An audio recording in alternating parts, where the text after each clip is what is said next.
शुरू अल्लाह के नाम से जो बड़ा मेहरबान नहायत रहम करने वाला है। This is Mohammad Rizwan, lecturer nice college of nursing and allied health sciences Peshawar. Dear student, हमने स्टार्ट की स्पेशल सेंसेस की चैप्टर। इसमें हमने कवर की ईयर के बारे में, ईयर की एनाटॉमी, हियरिंग और इसके साथ साथ इक्विलिब्रियम, जो कि दो मेन फंक्शंस है ईयर की। इसके साथ साथ आज हम पढ़ेंगे आइज़ की एनाटॉमी के बारे में हम पढ़ेंगे और इसके साथ साथ विजन्स, यानी vision which is the sense of eyes, इसके बारे में हम बात करेंगे कि किस तरह मुख्तलिफ़ किस्म के आर्गन्स है आइज़ के और विजन को किस तरह जो है आइज़ कंट्रोल करता है। तो मतलब ये है कि आइज़ की एनाटॉमी और आइज़ की फिजियोलॉजी के बारे में आज हम बात करेंगे। Objective: At the end of this session, the student will be able to define key terms। कुछ key terms है जिसके बारे में हम बात करेंगे। Describe eyes in terms of structures related to vision and accessory structure। तो देखिए आइज़ के कुछ ऐसे स्ट्रक्चर्स है जो कि विजन के साथ रिलेटेड है। मतलब यह है कि ये स्ट्रक्चर जो है these are only and only related with visions. और इसके साथ साथ कुछ एसेसरी स्ट्रक्चर्स है। एसेसरी स्ट्रक्चर का मतलब यह है कि ये विजन्स में रिस्पॉन्सिबल नहीं होते। They are not responsible for vision, but they help of those organ which are directly related with vision। लेकिन ये उन ऑर्गन की, उन पार्ट की आइज़ की ये हेल्प करता है जो कि विजन के साथ रिलेटेड है। मतलब ये है कि ये हेल्पिंग ऑर्गन्स है, ये सपोर्ट ऑर्गन्स है और ये इन मेन ऑर्गन्स की, ये इन मेन पार्ट्स की आइज़ की जो कि विजन के साथ रिलेटेड है, उनकी हेल्प करता है, उनकी सपोर्ट करता है। Human eyes anatomy. तो देखिए सबसे पहले आप लोगों को थोड़ा सा ब्रीफली आइज़ के मुख्तलिफ़ किस्म के पार्ट के बारे में और इसकी एनाटॉमी के बारे में थोड़ा सा आप लोगों को समझाना बहुत ज़्यादा ज़रूरी है, क्योंकि मुख्तलिफ़ पार्ट्स में हम ये जितने भी पार्ट है आइज़ के इसको हम रिपीट करेंगे। तो सबसे पहले आप लोगों को उनका पता होना चाहिए। तो देखिए आइज़ जो है वो राउंड कलर्स की, राउंड शेप की होती है और इसका जो सबसे आउटर मोस्ट लेयर है इसको हम कहते हैं स्क्लेरा। यानी आइज़ के 3 लेयर्स होते हैं। सबसे आउटर मोस्ट लेयर को हम कहते हैं स्क्लेरा। स्क्लेरा से नीचे जो लेयर्स है उसको हम कहते हैं कोराइड्स। यानी कोराइड जो मीडियम लेयर है उसको हम कहते हैं कोराइड और जो सबसे इनर लेयर है उसको हम कहते हैं रेटिना। तो देखिए आइज़ के 3 लेयर्स है। सबसे आउटर मोस्ट लेयर को हम कहते हैं स्क्लेरा, मीडियम लेयर को हम कहते हैं कोराइड एंड इनर लेयर को हम कहते हैं रेटिना। इसी तरह आइज़ की कुछ वो पार्ट्स है, ये तो सिर्फ आइज़ का लेयर है क्योंकि ये ओवल शेप का आर्गन्स है या राउंड शेप का आर्गन्स है और ये 3 लेयर्स पे कंसिस्ट है। इसके साथ साथ आइज़ के कुछ मेन पार्ट्स भी है। तो देखिए सबसे पहले है लेंस। लेंस के ज़रिए जितनी भी लाइट्स होती है विजन्स के लिए वो इस लेंस के ज़रिए जो है वो इनसाइड आती है और रेटिना के साथ रिफ्लेक्शंस करके ऑप्टिक नर्व के ज़रिए ब्रेन तक पहुंच जाती है। तो लेंस वो मेन पार्ट है आइज़ की जिसके ज़रिए लाइट जो है वो इनसाइड जो है वो चली जाती है। इसके साथ साथ लेंस के साइड पे ये आप लोग देख सकते हैं, इसको हम कहते हैं आइरिस। आइरिस का काम क्या है? आइरिस का काम यह है कि ये इस प्यूपिल की साइज़ को कम और ज़्यादा जो है कर देता है। अक्सर आप लोग देखते हैं कि जब पेशेंट एक्सपायर हो जाए तो जब हम उसके आइज़ के अंदर टॉर्च को ऑन करें तो उसमें ये रिलैक्सेशन, डायलेशन और कंस्ट्रिक्शंस नहीं होती। मेजॉरिटी जब हम एक नॉर्मल पेशेंट में देखते हैं तो जब हम लाइट टॉर्च को ऑन कर देते हैं तो ये पुपिल आइरिस जो है ये इस पुपिल की साइज़ को कंस्ट्रिक्ट करता है, इसको कम कर देता है। तो इससे हमें ये पता चल जाता है कि द पेशेंट इज़ लाइव, कि पेशेंट जिंदा है। लेकिन अगर ये अपनी जगह पे डायलेटेड रहे तो इसका मतलब ये है कि द पेशेंट इज़ एक्सपायर। तो देखिए ये आइरिस का काम यह है कि ये पुपिल की साइज़ को कम और ज़्यादा कर देता है। और पुपिल क्या है? पुपिल इसको हम कहते हैं पुपिल ये गेटवे है जिसके ज़रिए लाइट जो है वो इंटर होती है लेंस की। इसके साथ साथ जो आउटर मोस्ट लेयर है उसको हम कहते हैं कॉर्निया। कॉर्निया कवर करती है आइरिस को एंड लेंस को। इसके साथ साथ यहाँ पे कुछ मुख्तलिफ़ किस्म के लेक्रिमल फ्लूइड्स प्रेजेंट होते हैं, जिसमें प्रेजेंट होता है लेक्रिमल फ्लूइड्स। इसके साथ साथ देखिए 2 चेंबर्स जो है वो भी प्रेजेंट होते हैं। एक चेंबर को हम कहते हैं पोस्टीरियर चेंबर्स, ये बिहाइंड प्रेजेंट होता है आइरिस की। तो आइरिस की बैक साइड पे जो चेंबर प्रेजेंट होता है, ओपन स्पेस प्रेजेंट होता है, उसको हम कहते हैं पोस्टीरियर चेंबर। और जो फ्रंट पे प्रेजेंट होता है यानी आइरिस और कॉर्निया के दरमियान जो चेंबर प्रेजेंट होता है उसको हम कहते हैं इंटीरियर चेंबर। तो ये जो 2 चेंबर है और इसमें मुख्तलिफ़ किस्म के एक्वस ह्यूमर्स या एक्वस फ्लूइड जो है इसकी सिंथेसिस यहाँ पे होती है। इसके साथ साथ ये सस्पेंसरी लिगामेंट्स है। सस्पेंसरी लिगामेंट्स वो लिगामेंट्स है जिसके ज़रिए आइरिस जो है वो अटैच होती है विद द स्क्लेरा कोराइड और रेटिना। यानी मतलब यह है कि सस्पेंसरी लिगामेंट के ज़रिए लेंस जो है वो अटैच होता है with other parts of the eyes.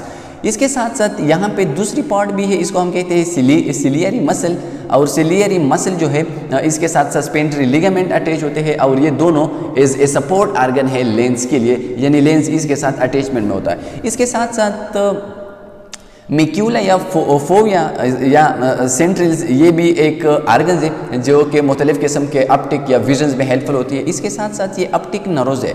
Optic nerves का काम ये है कि जब लाइट जो है वो रेटिना के साथ जो है इन कांटेक्ट में आ जाती है तो रेटिना इसको रिसीव करके इसको भेज देता है ब्रेन को with the help of optic nerves. तो देखिए ऑप्टिक नर्व्स में दो तरह के एरियाज होते हैं। एक यहाँ पे है blind spot optic disc areas. ये ब्लाइंड स्पॉट जो है ये इसको हम कहते हैं ऑप्टिक डिस्क, और इस ऑप्टिक डिस्क में पाई जाती है ऑप्टिक नर्व्स। तो देखिए ये मुख्तलिफ़ किस्म के पार्ट है जो कि रिस्पॉन्सिबल है आइज़ की एनाटॉमी के लिए। इसके साथ साथ हम इसको डिटेल से एक बाई एक जो है वो पढ़ेंगे। जस्ट मैंने आप लोगों को ये मुख्तलिफ़ किस्म के पार्ट्स और इसकी स्लाइटली फिजियोलॉजी के बारे में मैंने आप लोगों को बताया।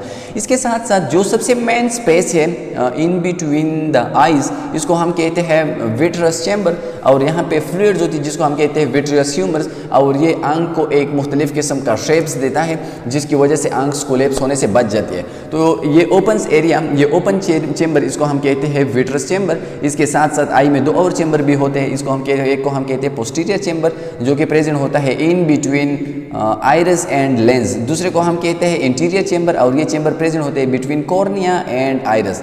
तो ये दो थ्री चैम्बर्स है जो कि प्रेजेंट होते हैं inside the eyes.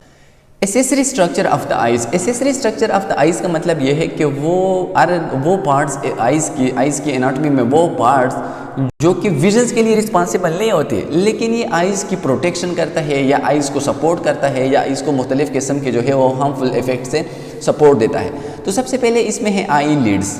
I Leeds the upper and lower eyelids all palpebrae protect the eyes. तो देखिए आई लीड्स ऊपर और लोअर दो आई लीड्स होते हैं जिसको हम पल्पिब्री भी कहते हैं, और इसकी वजह से आइज़ की जो है वो प्रोटेक्शंस होती है। मुख्तलिफ़ किस्म के हार्मफुल ऑब्जेक्ट जो है वो आइज़ के अंदर दाखिल नहीं हो सकते। इसके साथ से पल्पिब्रल फिशर्स। देखिए आई लीड्स के दरमियान जो स्पेस है उसको हम कहते हैं palpebral fissure is the space between the eyelids. Eyelids के दरमियान जो स्पेस है वो अपर आई लिड्स और लोअर आई लिड्स के दरमियान, फॉर एग्जांपल ये आई लिड्स है, ये आईज है, इसके ऊपर एक आई लिड्स है और एक नीचे आई लिड्स है जिसमें आईब्रोज प्रेजेंट होते हैं। ये आईब्रोज जो है ये फॉरेन ऑब्जेक्ट को भी ट्रैप करता है और इसके साथ साथ मुख्तलिफ़ किस्म के हार्मफुल डस्ट पार्टिकल को भी इस तरह ट्रैप कर देता है। तो इन अपर और लोअर आई लिड्स के दरमियान जो स्पेस है इन बिटवीन इसको हम कहते हैं पल्पिब्रल फिशर्स। इसके साथ साथ दूसरी पार्ट है इसको हम कहते हैं conjunctiva. Conjunctiva is a thin mucous membrane of stratified columnar epithelial with goblet cells. तो देखिए अगर आप लोग देखते हैं तो ये आई लिड्स जो है ये थोड़ा मॉइस्चराइज टाइप के होते हैं, ये थोड़े से मॉइस्चर टाइप्स के होते हैं ताकि आइज़ को मॉइस्चर रखे, उसको नमी के साथ जो है वो रखे ताकि उसकी ड्राइनेस को जो है इससे हम आइज़ को प्रोटेक्ट करें। तो ये आई लिड्स की ये मॉइस्चराइज़र इसकी जो नमी होती है ये ऑयली टाइप्स के होते हैं। ये किसकी वजह से? ये इनका कंजक्टाइवा की वजह से होती है। और कंजक्टाइवा में दो टाइप के सेल होते हैं, एक होते हैं कोलमनार एपिथेलियल और दूसरे है goblet cell. The one that lies the inner aspect of the palpebrae is called palpebral conjunctiva. तो देखिए वो कंजक्टाइवा जो कि आई लिड्स के इनर लेयर को कवर करती है उसको हम कहते हैं palpebral conjunctiva. And the other which cover the sclera but not the cornea is known as bulbar conjunctiva. तो देखिए एक है पल्पिब्रल कंजक्टाइवा। पल्पिब्रल कंजक्टाइवा वो कंजक्टाइवा है जो कि इनर आईलिड्स को कवर कर देता है। दूसरा है बल्बर कंजक्टाइवा। बल्बर कंजक्टाइवा वो कंजक्टाइवा है जो कि कवर करती है स्क्लेरा को, और स्क्लेरा आउटर पार्ट है किस चीज़ की? आई बाल की। ये आई बाल की आउटर पार्ट्स है। तो देखिए सबसे पहले कंजक्टाइवा का काम क्या है? कंजक्टाइवा में दो टाइप के सेल्स होते हैं और ये मुख्तलिफ़ किस्म की म्यूकस टाइप का फ्लूइड जो है वो सिक्रीट करता है और इसकी वजह से आई लीड जो है वो आईली रहती है और आई बाल की जो है वो स्क्रैचिंग आई बाल्स को जो है वो नमी के साथ रखता है और इसी तरह वो लुब्रिकेंट होता है आई बाल्स ईजिली मूवमेंट की वजह से। और इसके साथ साथ मुख्तलिफ़ किस्म के माइक्रोब्स और इसी तरह हार्मफुल डस्ट पार्टिकल्स भी जो है वो ट्रैप कर देते। तो देखिए कंजक्टाइवा दो टाइप के होते हैं, एक है पल्पेब्रल कंजक्टाइवा, दूसरा है bulbar conjunctiva. Palpebral conjunctiva inner layer जो है वो बना लेता है आई लीड्स की और इसके साथ साथ जो बल्बर कंजक्टाइवा है वो स्क्लेरा को कवर करती है, जो कि आई लीड्स का आउटर पार्ट है वो स्क्लेरा को कवर करती है। इस तरह जो एरिया कंजक्टाइवा का वो एरिया जो स्क्लेरा को कवर करती है उसको हम कहते हैं बल्बर कंजक्टाइवा। इसके साथ है आई लैशेस एंड आईब्रोज। तो देखिए आई लैशेस एंड आईब्रोज, इसको हम कहते हैं आई लैशेस, ये हेयर जो पाए जाते हैं आई लीड के साथ उसको हम कहते हैं eyelashes and eyebrows. Both of them protect the eyeball from the foreign objects and sweats. तो देखिए अगर मुख्तलिफ़ किस्म के फॉर्म ऑब्जेक्ट्स या इसी तरह मुख्तलिफ़ किस्म के इंसेक्ट्स वगैरह आइज़ के अंदर दाखिल करने की कोशिश करते हैं तो ये ट्रैप करते हैं किस चीज़ के, इस आई लैशेस में। और इस तरह मुख्तलिफ़ किस्म के स्वीट जितनी भी स्वीट ग्लैंड्स है उसकी सिक्रीशन भी जो है वो ट्रैप होती है inside the eye lashes. Sebaceous gland at the base of the hair follicle of the eyelash is called the sebaceous ciliary gland। तो देखिए at the bottom of this eye lashes, यहाँ पे बिल्कुल आई लीड्स और eye lashes के corner पे यहाँ पे ग्लैंड्स प्रेजेंट होते हैं और इसको हम कहते हैं sebaceous ciliary glands। MCQs के लिए याद रखें कि the gland which is present at the border of I Leeds and eye lashes is called sebaceous ciliary gland. Release sebum, और ये एक सिक्रीशन को रिलीज करते हैं, इसको हम कहते हैं sebum. Infection of this gland result in hordeolum. तो देखिए infection of sebaceous ciliary gland is called hordeolum. MCQs के लिए बहुत ज़्यादा इंपॉर्टेंट है कि अगर यहाँ पे कोई इन्फेक्शन आ जाए, अक्सर आप लोग देखते हैं कि इसकी आई लैशेस जो है वो इसकी आउटग्रोथ बन जाती है, वो इन्फेक्टेड हो जाती है और इसकी वजह से सीवियर पेन होता है। तो इस इन्फेक्शन को हम कहते हैं हार्डियोलम सिस्ट या हार्डियोलम स्टाई, ये इसका नेम है। यानी the infection of sebaceous ciliary gland is called hordeolum cyst या हार्डियोलम स्टाई। तो देखिए ये जितने भी आर्गन्स हमने पढ़े, ये जितने भी पार्ट्स हमने पढ़े आइज़ के, ये एसेसरी आर्गन्स है। चूँकि इसका विजन्स में कोई रोल नहीं है, लेकिन ये मुख्तलिफ़ किस्म के माइक्रोब्स, मुख्तलिफ़ किस्म के फॉरेन ऑब्जेक्ट्स को आइज़ के अंदर दाखिल होने से बचा देता है, इसलिए हम इसको कहते हैं एसेसरी आर्गन या helping organs. The lacrimal apparatus. देखिए लेक्रिमल अपैरेटस वो अपैरेटस है, वो पार्ट्स है where there is present lacrimal fluid, जहाँ पे वो फ्लूइड बन जाती है which is secreted during the times of anger, during the time of unhappiness या during the time of sorrow. आप लोग देखते हैं कि मुख्तलिफ जो है सिचुएशन में, स्ट्रेसफुल सिचुएशंस में लोगों को रोना आता है। अब इन रोने की वजह से जो फ्लूइड आई से एक्सक्रीट होता है उसको हम कहते हैं लेक्रिमल फ्लूइड, और ये जहाँ पे बन जाती है मुख्तलिफ किस्म की, इसके लिए डक्ट है, ग्लैंड्स है, इन सबको कलेक्टिवली हम कहते हैं lacrimal apparatus. Lacrimal apparatus is a group of structure that produce and drain lacrimal fluid or tears। तो देखिए tears या lacrimal fluids जो कि synthesize होती है during the time of sorrow, during the time of stress, during the time of in unhappiness, during the time of the death of dear one, we may call them fluid, lacrimal fluid or tears। तो ये इन lacrimal apparatus के अंदर बन जाती है। The lacrimal gland secretes tear which drain into the excretory lacrimal ducts. तो देखिए lacrimal gland जो है, इस लेक्रिमल ग्लैंड जो है ये सिंथेसाइज करती है इस टीयर्स को। अब ये लेक्रिमल ग्लैंड इसको पहुंचा देता है toward excretory lacrimal duct that emptied into the surface of conjunctiva of the upper eyelids. तो देखिए ये फिर अपने ये आप लोग स्ट्रक्चर में इसको अच्छी तरीके से आइडेंटिफाई कर सकते हैं। सबसे पहले ये लेक्रिमल ग्लैंड्स के अंदर बन जाते हैं। लेक्रिमल ग्लैंड्स इसको जो है ड्रेन करता है इनटू एक्सक्रीटरी लेक्रिमल डक्ट्स, और ये एक्सक्रीटरी लेक्रिमल डक्ट इसको पहुंचा देता है टुवर्ड्स अपर कंजक्टाइवा, और अपर कंजक्टाइवा से ये फिर पहुंच जाती है toward lacrimal punctum. Lacrimal punctum से ये फिर चली जाती है टुवर्ड लेक्रिमल कैनाल, या इसको हम लेक्रिमल सेक भी कहते हैं, और इसके बाद ये चली जाती है टू नेजो लेक्रिमल डक्ट और इसके ज़रिए से जो है वो आ जाती है टूवर्ड द नोस्ट्रिल और नोस्ट्रिल के ज़रिए जो है ये टीयर्स जो है ये बाहर एक्सक्रीट होती है। This duct carry the tears into nasal cavity just inferior to the inferior nasal concha. ये इंफीरियर नेजिकल कोनका वो एरिया है where there enters the lacrimal duct into the nasal cavity, यानी नेजल कैविटी और nasolacrimal के दरमियान या nasal cavity and lacrimal punctums के दरमियान जो लेयर है, जो एरियाज है where lacrimal punctums and nasal cavity connect with each other, इसको हम कहते हैं concha. The infection of the lacrimal sac is called डेक्रोसिस्टाइटिस।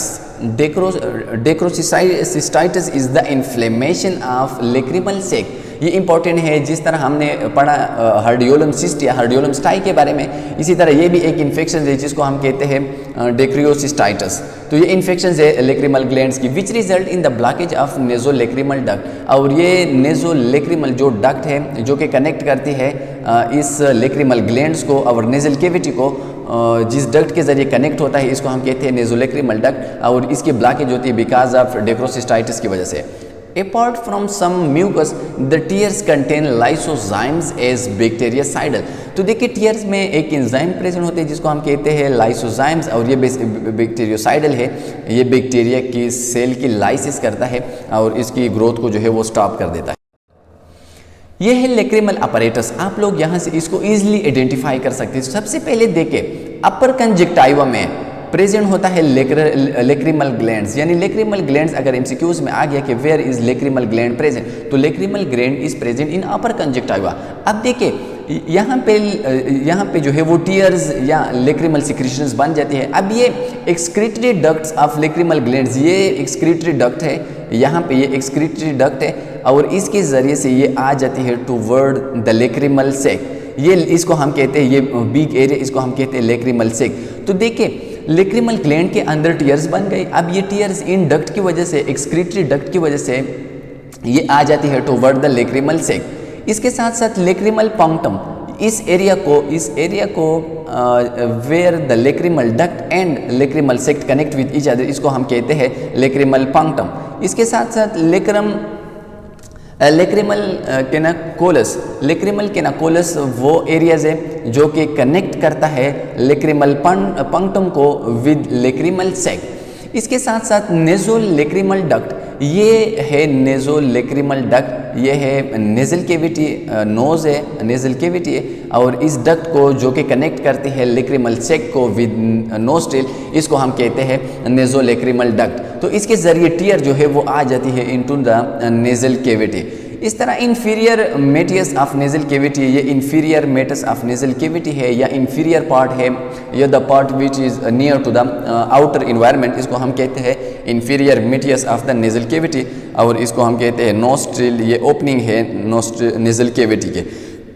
तो इसी तरह ये मुख्तलिफ़ किस्म के पार्ट है, इन सब को हम कहते हैं लेक्रिमल अपैरेटस। और इसके मेन काम क्या है, इसका काम है टीयर फॉर्मेशन या लेक्रिमल फ्लूइड्स की फॉर्मेशन, और इसके लिए ये मुख्तलिफ़ किस्म के डक्ट है। और ये अगर कोई आपसे पूछ ले कि what are the different type, what are the different names of the lacrimal apparatus, तो इसके लिए आप ये जितने भी हमने पढ़े इसके नेम्स आप लोग याद रखें। और इन सब का मेन फंक्शंस क्या है, वो है टीयर्स की फॉर्मेशन करना। इसके साथ साथ एक्सट्रिंसिक आई मसल्स है, कुछ वो मसल्स है जो सपोर्ट करती है आई बाल को, मुख्तलिफ़ किस्म के आइज़ के पार्ट को, यानी वो मुख्तलिफ़ किस्म के मसल्स जो कि सपोर्ट का काम करते हैं आई बाल के लिए या मुख्तलिफ़ किस्म के आइज़ के पार्ट के लिए, इसको हम कहते हैं extrinsic eye muscles. 6 extrinsic eye muscles move the eyeball. तो देखिए इन एक्सट्रिंसिक आई मसल का काम एक तो ये है कि ये मूवमेंट करता है आई बाल को, ऊपर नीचे अप डाउन इसकी मूवमेंट करता है। दूसरी ये है कि ये इन आई बाल्स को सपोर्ट देता है। तो इनका ये मेन फंक्शन है और ये 6 इन नंबर है। सबसे फर्स्ट क्या है, सुपीरियर रेक्टस, दूसरा है inferior rectus, lateral rectus, medial rectus, superior oblique, inferior oblique, अब ये मुख्तलिफ किस्म के मसल्स है जो सपोर्ट करता है और मूवमेंट करता है आई बाल के। इसके साथ साथ इसका मेन फंक्शन क्या है, they control the movement of each eyes and hold the eyes in the orbits. तो देखिए वो area where eyes is present we may call them orbits. तो ये इन ऑर्बिट्स में आइज किसकी वजह से होती है, ये इन मसल की वजह से होती है, ये उनको सपोर्ट करता है। और दूसरी ये कि ये आई बाल के मूवमेंट में ये हेल्पफुल होते हैं। They are supplied by cranial nerve 3, 4 and 6। ये मुख्तलिफ किस्म के नर्व्स MCQs के लिए बहुत ज़्यादा इंपॉर्टेंट है कि what are the nerves, cranial nerves which supply to the eye muscles. तो ये है क्रेनियल नर्व 3, 4 एंड 5। देखिए हमारी ब्रेन में जब कोई बात आ जाए कि हम इस साइड पे देखते हैं, राइट पे देखते हैं, लेफ्ट पे देखते हैं, तो ये मैसेज ब्रेन से आता है with the help of this 3 nerves and this may help in the movement of eyeball और आइस। इसको हम कहते हैं एक्सट्रिंसिक आई मसल, जो कि सपोर्ट करता है, होल्ड करती है आइस को इन द ऑर्बिट, और सेकेंड इसके मूवमेंट में रिस्पॉन्सिबल होती है। ये एक्सट्रिंसिक आई मसल्स है। तो देखिए ये है सुपीरियर ओब्लिक मसल, इसको हम कहते हैं सुपीरियर ओब्लिक मसल, इसको हम कहते, इस मसल को हम कहते हैं सुपीरियर रेक्टस मसल। ये मसल आप लोगों को नज़र आती है, इसको हम कहते हैं लेटरल रेक्टस मसल। ये जो नीचे मसल आपको नज़र आती है इसको हम कहते हैं इन्फीरियर रेक्टस मसल। और ये मसल जो कि प्रेजेंट है यहाँ पे, इसको हम कहते हैं इन्फीरियर ओब्लिक मसल। तो ये मुख्तलिफ किस्म के वो मसल है। यहाँ पे भी आप लोगों को दिखाया गया है सुपीरियर रेक्टस, इसी तरह सुपीरियर ओब्लिक मसल, ये वाले मसल सुपीरियर ओब्लिक, ये ओब्लिक टाइप के होते हैं, इसको हम कहते हैं ओब्लिक शेप, ये ओब्लिक टाइप के होते हैं। इस तरह ये मीडियल रेक्टस है, ये मीडियल का मतलब ये है कि ये toward the mid position present होती है। इसी तरह ये lateral, it's toward the lateral side of the eyeballs. और इसके साथ साथ ये इन्फीरियर ओब्लिक्स है और ये इन्फीरियर रेक्टस मसल है। तो ये मुख्तलिफ किस्म के मसल आप लोग इसके नेम्स याद रखें कि कौन कौन से मसल्स है और ये कहाँ पे प्रेजेंट होते हैं और इसका मेन काम क्या है और इसका मेन जो है वो फंक्शंस क्या है आइज। एनाटॉमी ऑफ द आई बाल, आप देखिए हम उन पार्ट की तरफ आते हैं जो कि मेन पार्ट है आइज़ की, और ये पार्ट रिस्पॉन्सिबल है विजन्स की कंट्रोल्स के लिए, द सेंस ऑफ विजन्स के लिए।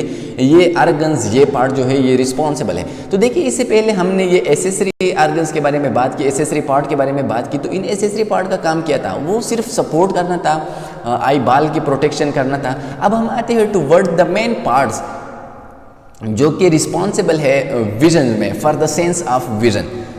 The adult eyeball measure 2.5 centimetres या 1 इंच इन डायमीटर। तो एक एडल्ट इंसान की, एक बड़े इंसान की जो आई बाल की साइज़ है वो 2.5 सेंटीमीटर है या 1 इंच इनकी इन डायमीटर है। द आई बाल कंसिस्ट ऑफ 3 लेयर। तो देखिए जिस तरह मैंने आप लोगों को इनिशियल स्ट्रक्चर में बताया था कि आई बाल जो कि ओवल शेप का या राउंड शेप का है, ये 3 लेयर्स पे कंसिस्ट है। लेट सपोज ये इसी तरह 3 लेयर पे कंसिस्ट है। सबसे जो आउटर मोस्ट लेयर है इसको हम कहते हैं फाइब्रस ट्यूनिक।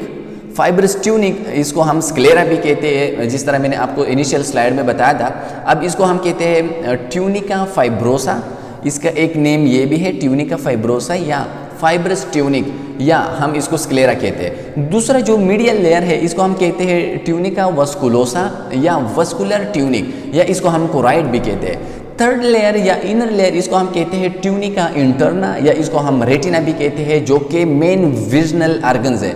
ये मेन विजनल लेयर्स है where the pictures of an object forms. अब देखिए सबसे आउटर मोस्ट लेयर, ये सबसे आउटर लेयर से ये सबसे फर्स्ट लेयर आई बाल की, उसको हम कहते हैं ट्यूनिका फाइब्रोसा। अब ट्यूनिका फाइब्रोसा क्या है और इसके मुख्तलिफ किस्म के पार्ट क्या है। तो देखिए ट्यूनिका फाइब्रोसा के 2 मेन पार्ट है, इसको हम 2 मेन पार्ट में डिवाइड करते हैं। एक है इसका पार्ट कॉर्निया और दूसरा पार्ट है इसका स्क्लेरा। तो अगर MCQs में आ गया कि ट्यूनिका फाइब्रोसा के कौन कौन से पार्ट है, या इसको हम जो है आउटर लेयर भी कहते हैं, तो इसके 2 मेन पार्ट है, एक है कॉर्निया और दूसरा है स्क्लेरा। ये 2 रीजन्स है, 2 पार्ट है tunica fibrosa. It is tough outermost eyeball layer divided into 2 reason. इसके 2 लेयर्स है, इसको हम कहते हैं, एक को हम कहते हैं स्क्लेरा, दूसरे को हम कहते हैं कॉर्निया। अब स्क्लेरा क्या है, sclera white of the eyes. देखिए आंख की जो लेयर आपको वाइट नज़र आती है, आंख का वाइट पार्ट इसको हम कहते हैं sclera. Cover most of the eye surface composed of collagen and elastic fibres. तो देखिए मेजॉरिटी ऑफ द आइज जो है वो आप लोगों को वाइट नज़र आती है, और ये वाइट नज़र इसको हम कहते हैं स्क्लेरा। ये आंख का वो पार्ट है जिसको हम स्क्लेरा कहते हैं, और इसमें कोलाजीन प्रोटीन प्रेजेंट होता है, और इसके साथ साथ मुख्तलिफ किस्म के इलास्टिक फाइबर्स प्रेजेंट होती है। Optic nerve exit from sclera at the back of the eyes, और मुख्तलिफ किस्म के ऑप्टिक नर्व्स जो है वो इमिट होती है at the back of the eyes, जहाँ पे ऑप्टिक डिस्क प्रेजेंट होते हैं। तो देखिए ये ऑप्टिक डिस्क की जगह ये ऑप्टिक नर्व्स जो है ये इन स्क्लेरा को क्रॉस कर देती है। दूसरा पार्ट है cornea. Cornea is the interior transparent region of modified scleral that admit light into the eyes. तो देखिए कॉर्निया वो पार्ट है, इंटीरियर वो पार्ट है जो ट्रांसपेरेंट हमें शफाफ नज़र आता है, और इसकी वजह से लाइट जो है वो इनर साइड चला जाता है into the lens. At the junction of sclera and cornea is an opening called scleral venous sinus और कैनाल ऑफ श्लेम। ये बहुत ज़्यादा इंपॉर्टेंट है, अक्सर एमसीक्यूज़ में जो है वो पूछे जा सकते हैं कि what are the functions of canal of Schlemm. इसको जो है वो उन साइंटिस्ट की वजह से इसको नेम दिया गया था जिसने इस कैनाल को दरियाफ्त किया था। तो कैनाल ऑफ श्लेम जो है ये एक जंक्शन है, ये एक ओपनिंग है in between the cornea and sclera. तो स्क्लेरा और कॉर्निया के दरमियान एक जंक्शन है जिसको हम कहते हैं स्क्लेरल वेनस साइनस या canal of Schlemm. A fluid called aqueous humour drain into this sinuses. तो देखिए इनका नाम इस कैनाल ऑफ श्लेम का काम क्या है। देखिए हमने इनिशियल स्लाइड में पढ़ा कि पोस्टीरियर जो चेम्बर्स है वहाँ पे बन जाती है एक्वस ह्यूमर। एक्वस फ्लूइड जो है जो कि आई की शेप को मेंटेन रखता है, आई की शेप को जो है वो इसी तरह इलास्टिक टाइप रखता है। ये बन जाती है इनटू पोस्टीरियर चेम्बर। अब ये पोस्टीरियर चेम्बर से आती है इनटू एक्वस चेम्बर या कोराइड चेम्बर का जो मेन चेम्बर है वहाँ पे आती है with the help of canal of Schlemm. ये कैनाल ऑफ श्लेम की वजह से ये जो है ये एक्वस चेम्बर में आ जाता है। तो यहाँ पे बन जाती है अ fluid called aqueous humour drain into these sinuses. इसकी वजह से जो है एक्वस ह्यूमर जो है वो ड्रेन होता है और वो आती है into aqueous chamber. Tunica vasculosa. Tunica vasculosa second part है, और इसको हम जो है वो मुख्तलिफ किस्म के पार्ट्स में डिवाइड करती है 3 पार्ट्स में। सबसे फर्स्ट पार्ट इसका है कोराइड, इसका एक पार्ट है कोराइड, दूसरा पार्ट है इसका सिलियरी बॉडी, और थर्ड पार्ट है इसका आइरिस। तो इनमें से हर एक का अपना अपना काम है। तो आप लोग एमसीक्यूज़ के लिए याद रखें कि tunica fibrosa has how many parts. तो इसके 3 पार्ट्स है, और इसको हम यूविया भी कहती है, यानी ट्यूनिका वास्कुलोसा को आल्सो कॉल्ड यूविया। इसको हम यूविया ये इसका नेम है, इसको हम यूविया भी कहते हैं। इन द मिडिल लेयर, ये मिडिल लेयर है consist of choroid, ciliary body and iris. ये इन 3 पार्ट्स पे जो है ये डिवाइड है। सबसे फर्स्ट पार्ट है कोराइड। कोराइड क्या है? 3 dark vascular layer behind the retina. Choroid also contain melanocyte that produce the pigment melanin which absorbs stray light to prevent reflection and scattering of light within the eyeball। तो देखिए main choroid का काम क्या है। Choroid का main काम यह है कि यहाँ पे प्रेजेंट होते हैं मेलानोसाइट सेल, और इस मेलानोसाइट सेल में प्रेजेंट होता है मेलानिन, और ये मुख्तलिफ किस्म के जो है डार्क या स्ट्रे लाइट या इसी तरह जो है मुख्तलिफ किस्म की कन्फ्यूजन टाइप के लाइट अगर ये आइज़ के अंदर इंटर होता है तो ये एब्जॉर्ब होते हैं इनसाइड द कोराइड। यानी कोराइड क्या है? ये विजन्स की या जो रेज आइज़ के अंदर दाखिल होते हैं ये इसको फिल्टर करता है। इसमें से जो स्ट्रे कलर्स के होते हैं, स्ट्रे मीन्स कन्फ्यूजन टाइप के होते हैं, वो इसमें एब्जॉर्ब होते हैं। एल्बिनोज लेक मेलानिन एंड दस नीड टू वियर सनग्लासेस। अब एक डिजीज़ है जिसको हम कहते हैं एल्बिनोज, इसमें मेलानिन की कमी होती है। ये कोराइड की डिजीज़ है जिसको हम कहते हैं एल्बिनोज, जिसमें मेलानिन की कमी होती है। तो इसके लिए हम सन ग्लासेस जो है वो इस्तेमाल कर सकते हैं to minimize the persistence of bright glare. और इसकी वजह से जो ग्लेयर्स होती है, ब्राइट कन्फ्यूजन होती है, अक्सर आप लोग देखते हैं कि कुछ लोग जो है वो धूप के अंदर नहीं जा सकते। जो सन लाइट्स होती है ग्लेयर टाइप की होती है, ये इस पे इफेक्ट होते हैं और इसकी वजह से उसको तकलीफ होती है। तो इसके लिए वो सन ग्लासेस इस्तेमाल कर सकते हैं और इस प्रॉब्लम्स को हम कहते हैं एल्बिनोज।